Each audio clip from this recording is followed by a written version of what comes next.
Your nightly news with Rachel Williams begins now. Good evening, everyone. It's only October and Tasmania is already facing multiple bushfire threats. Alerts have been issued for blazes on the east coast and in the Derwent Valley today. For the latest on the situation, we have reporters in key locations tonight. Michelle Wisby is at New Norfolk and Sean McComish is at Scamander. First to Michelle. Michelle, good evening. What's happening with the bushfires there?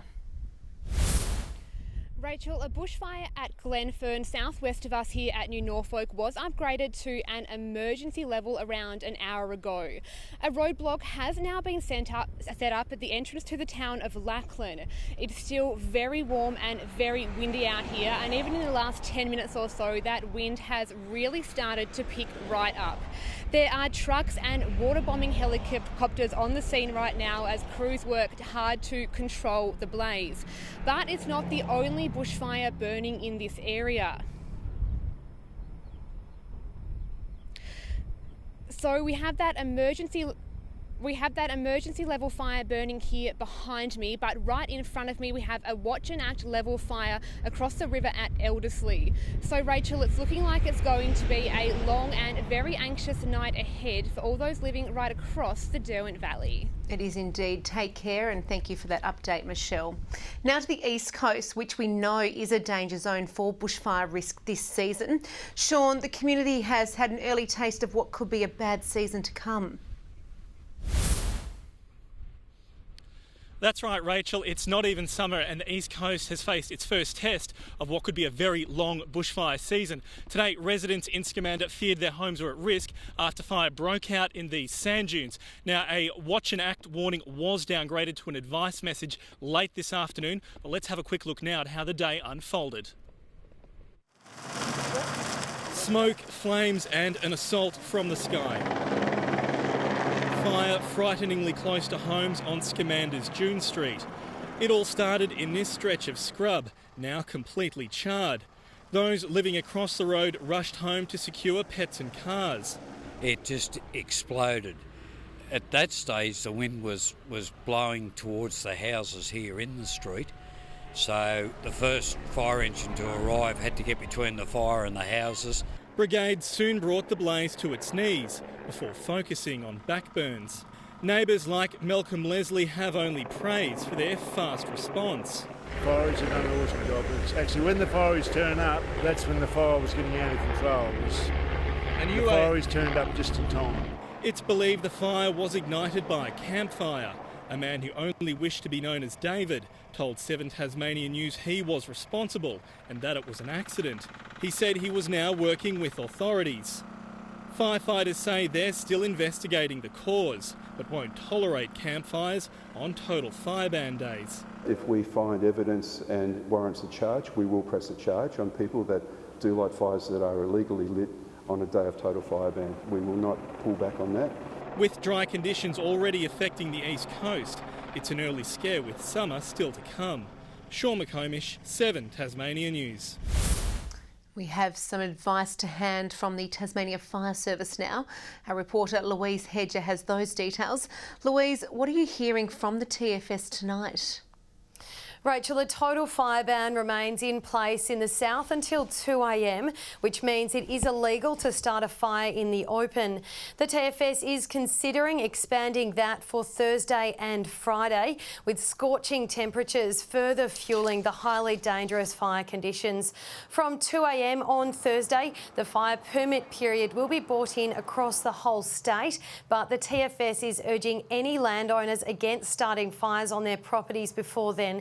As we've seen, fires can start quickly and become very destructive. Just today, the TFS has responded to more than 20 vegetation fires. Rachel, those fires will continue to burn tonight, and authorities are pleading with all Tasmanians to remain vigilant and ensure that their bushfire survival plans are in place, ready to be implemented if needed. Okay, thank you very much for that advice, Louise. Louise Hedger there with that update from the TFS. To the day's other news now. A man who attempted suicide at the Royal Hobart Hospital in 2016 was seeking support before his death, a coronial inquest has heard. Joseph Latimer's GP today saying more needs to be done to help people with mental health issues. A grieving mother leaves the Hobart Magistrates Court after painting a picture of her son before his death in 2016. The inquest previously heard 37-year-old Joseph Aaron Latimer was found asphyxiated in the bathroom at the Royal Hobart Hospital on July 10. He was relocated to the ICU and died 11 days later. His mother today telling the court that she misses her son and it's been traumatic. That the Mornington man started to show signs of mental illness in his late teens and turned to alcohol and methamphetamine. The inquest then hearing from Mr Latimer's most recent GP, saying he was seeking support months before his death and was taking medications prescribed for his treatment, telling the court that despite this, there's a lot more we need to do for people with mental health concerns. The hearing then returning to Julie Latimer, saying that in her experience, you're not going to see obvious escalations in people suffering with mental health issues. Finishing her evidence saying she knows where her son is and she has peace. The inquest before coroner Olivia McTaggart is expected to finish tomorrow, set to look more into the procedures of the health system. Ruby Kamain, 7 Tasmania News. And if you or someone you know needs support, help is available 24/7. You can contact Lifeline on 13 11 14. As the coronial inquest continues, the fallout from the case has reached State Parliament. The Health Minister quizzed over the treatment of mental health patients in Tasmania's struggling hospitals. The coronial court spilling into question time. As the death of Joseph Aaron Latimer is investigated, Labor told Parliament it is an example of the lack of mental health treatment options in Tasmania. Will you finally listen to the advice of clinicians and increase the number of acute mental health beds at the Royal Hobart Hospital to stop patients dying while they're waiting for the care that they need? We know that emergency departments are not the best place for people experiencing acute case of mental ill health, which is why we're getting on with implementing the hospital avoidance program. Focus then switching in Parliament to the controversial new preferred site for a northern prison at Westbury. Following a heated community meeting, the government is still refusing to say where the 9 other sites are that it considered. You cannot be more transparent than going to an election with a commitment to build a northern prison, going through an appropriate process to identify a preferred site, then telling that community where the preferred site is. There are 9 other communities that have also been identified for the location of a potential northern prison. We're calling on the government to release all of those locations because the communities deserve to know. While Labor does not have its own plan for a site, the Greens say the near-empty Ashley Youth Detention Centre should be transformed into an adult prison. All the infrastructure is there at Ashley in Deloraine. You've got a community that supports a correctional facility in their community. You've got staff there. But the government remains set on its Westbury plan. Michelle Wisby, 7 Tasmania News. A 35-year-old constable from the Western region has been charged with drink driving. Police say the man was on duty on Sunday and returned an alcohol reading of 0.052. The officer has been banned from driving police vehicles. Meanwhile, a 29-year-old constable from the Northern region is facing an assault charge from an incident while off duty in July. Both men will face court in December. We return now to the developing bushfire situation with an emergency alert issued for a blaze at Glenfern in the Derwent Valley. Our reporter John Hunt joins us from Hobart. John, good evening. The bushfire is so bad you can see the smoke from the city. Rachel, it's very smoky here in Hobart. As you can see, it is totally blanketed the city, with the mountain pretty much out of sight. Authorities have issued a health warning for the Greater Hobart area and Oatlands because of the amount of smoke in both areas. As we've heard, there are multiple bushfires burning in different parts of the state, and the windy conditions aren't helping. At Glenfern, there is an emergency warning, with residents there told to leave because of the danger the blaze is posing. There's also a serious situation at Eldersley, with that fire at watch and act level. People on the roads are advised to drive carefully because there may be smoke and ash visible from the fires. And authorities are reiterating their warnings to all Tasmanians to be vigilant tonight, with the conditions rapidly changing with the windy and hot weather. Okay, thank you very much for that update, John. John Hunt there in Hobart with the update on the bushfire situation. Well, Launceston City Council is considering a proposal for a private art gallery on the gasworks site. The 6-level building would sit within the existing gas framework, but would be 3 metres taller with a total height of 24 metres. The Dada Gallery would include gallery space, a maker's workshop, cafe and top floor restaurant. Council officers have recommended it be approved at Thursday's meeting, subject to conditions.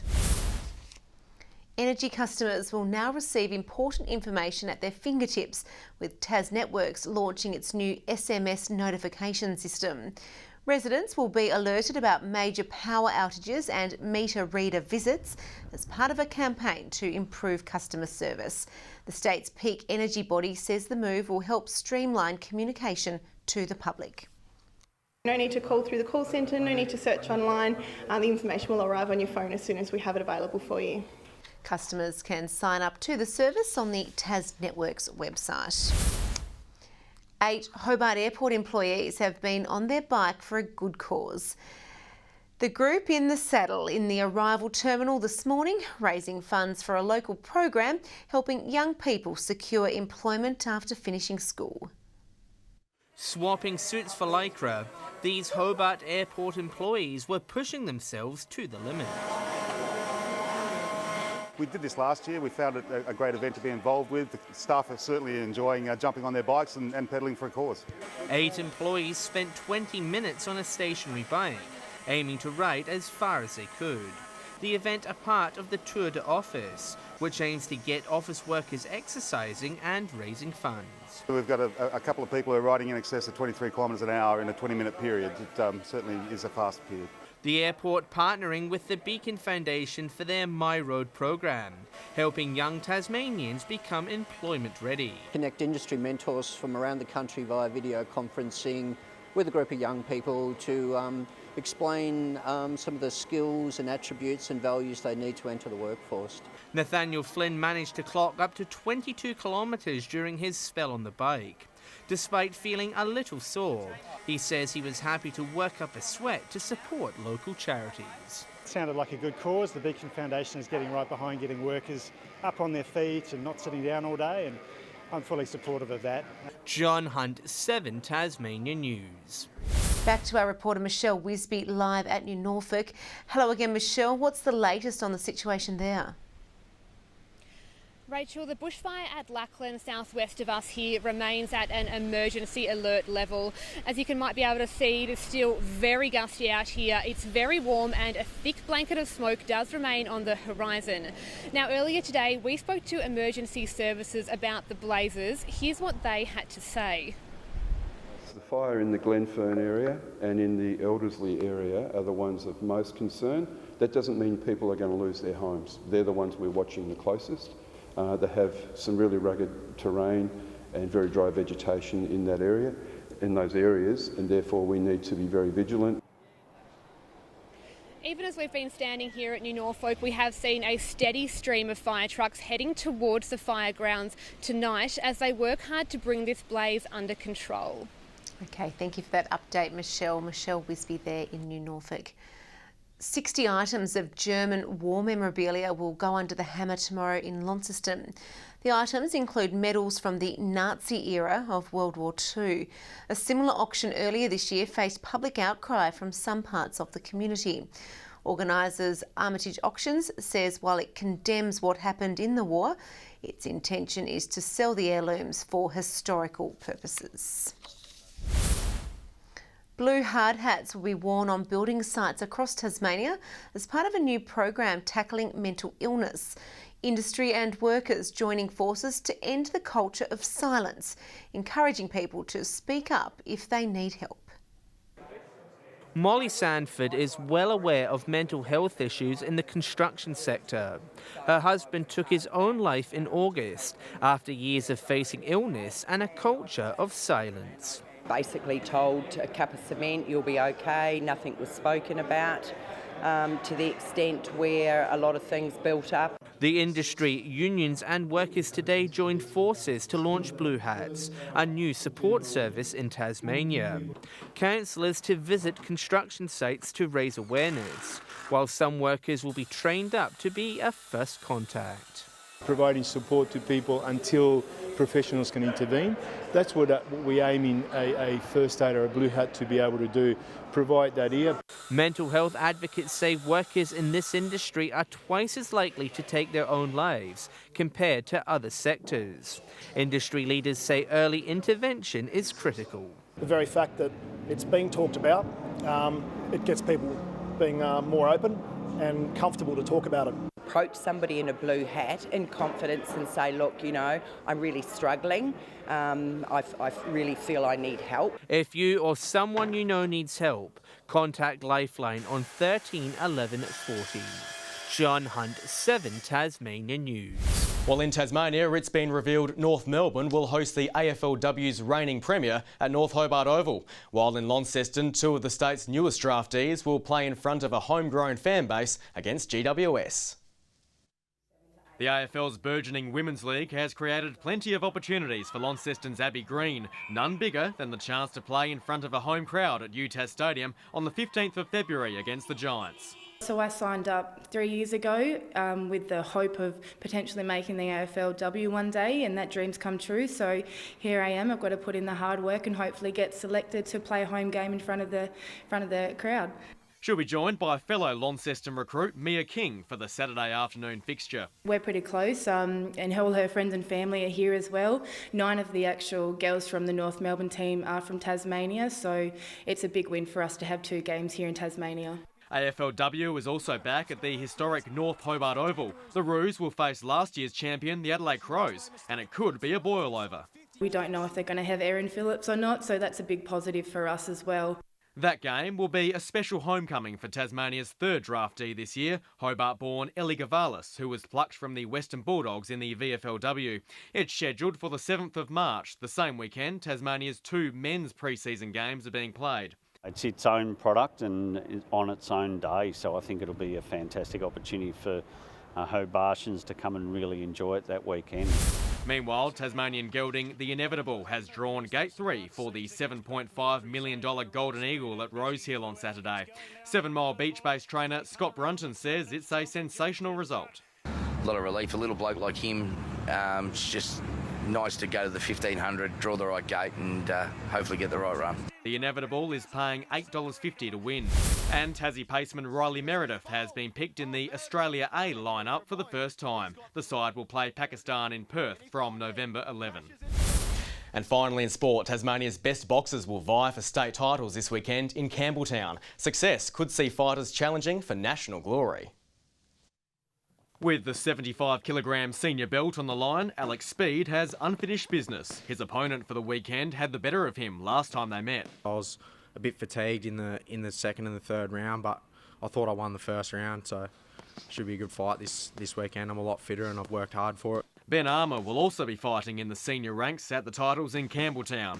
It should provide plenty of atmosphere with an open-air ring. Yeah, I've never fought outside before, so it should be pretty good. Should be pretty fun. The card also includes future talent. 11-year-old Jade Nicholas took up boxing for self-defence. Now she's going for the schoolgirls title. Just want to have fun. I don't really care if I lose or win. She remembers her first fight. I fought a girl named Lee. She was tough and sweet. This weekend will be her 4th. There could be many more to come. I want to be a pro boxer when I'm older. It's on at the Grange Meeting and Function Centre in Campbelltown from 12:30 on Saturday. Well, I won't be getting in the ring with them, Rach, but it should be a great spectacle nonetheless. No, they're very good indeed. Thank you so much for that, Tom. It was a mostly sunny day across the state until a cloud band pushed into the west this afternoon. Hobart reached Tasmania's high of 28 degrees, Launceston 20, Burnie 19, Devonport 17. Maximums were above average today. Friendly Beaches 27, Grove 26, Ouse 25, Flinders Island, St Helens and Maria Island all 23, Smithton 22, Strawn 20, King Island and Lyowini 19, Low Head 17. From the satellite, mostly cloud-free skies with that cloud band pushing into the west. On the bigger picture, we can see the cold front behind that band of cloud. It's affecting southwest WA, with the rest of the mainland relatively cloud-free. Tomorrow's chart shows a high-pressure ridge affecting most of eastern Australia, while a deep low-pressure system and cold front approach the Bight from the west. On the waters, southerly winds, mostly 20 to 30 knots, tending east to southeasterly in the morning with seas up to 2 metres. And we have a strong wind warning for eastern waters between St Helens Point and Tasman Island. A mostly sunny day expected in Hobart tomorrow, 20 the top, Geefston 21, Bothwell 22. Looking cloudy in the north, Launceston 21, Devonport 17, Cressy 21. Burnie cloudy and 16, Strahan mostly sunny, a top of 19, Curry on King Island 18. Winds easing at St Helens, a top of 16, Swansea and Orford both partly cloudy and 17. Moving on to Thursday now, with a hot day expected in the south and east of the state, fine and partly cloudy conditions forecast. Friday will see evening showers about the west with possible thunderstorms, but fine elsewhere. Saturday, showers expected across the state with possible thunderstorms as well. Taking a look now at the mainland tomorrow, showers increasing over Perth, a mostly sunny day for Sydney and Brisbane, and sunny conditions in Adelaide and Melbourne. And finally, Rachel, let's take a look at the current conditions across the state. As we've heard tonight, there are dangerous fire conditions in many parts of the state tonight, with smoke blanketing many areas. A reminder to take care and be vigilant with the reduced visibility on the roads. Yeah, good advice. Thank you very much for that, Britt. Well, that's all your news for now. I'll be back a little later with updates. Thanks for joining us. Good night.